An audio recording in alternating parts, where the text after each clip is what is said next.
All right, Jim, let's go to our next question. This was sent via the Cult of Cornette Facebook group by DeJuan Bennett. In-ring work, who was better, Jack Brisco or Nick Bockwinkel? Oh, Nick Bockwinkel.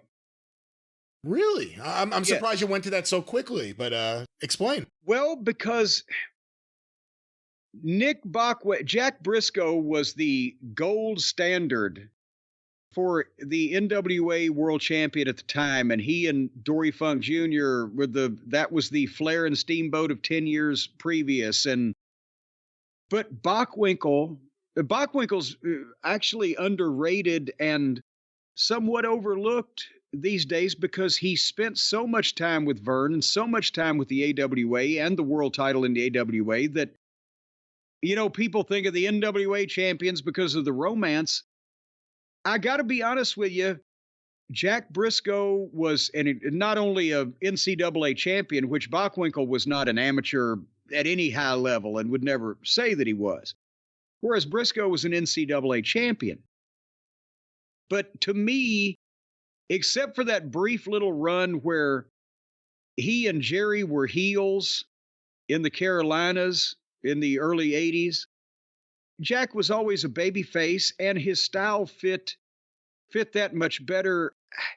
I don't know. Bockwinkel to me was more of a complete in-ring package in that the heel body language and the flamboyance of the movement that he had, where he, just even the little things that he could come off as looking down his nose at people, and he was very haughty, and he had that aura about him, as well as being an incredible worker, just an incredible worker. So I like Jack from a standpoint of having a really great classic scientific match with Dory Jr., or even having one of his, great babyface performances against a top heel in defense of the NWA World title. But Bockwinkel, for at least 15 years straight, and maybe before that, we didn't get to see him in Georgia in the late 60s because the stuff doesn't survive. He was among the very top workers in-ring workers in the business anywhere in any organization. I just, I think he was more well-rounded and could do everything. He could babyface if he wanted to, but he didn't need to.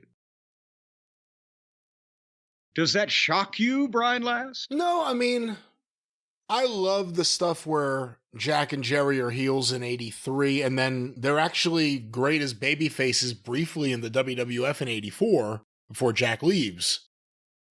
And apparently the plan was that they were going to turn heel and feud with Wyndham and Rotunda, so that would have been amazing. Yeah.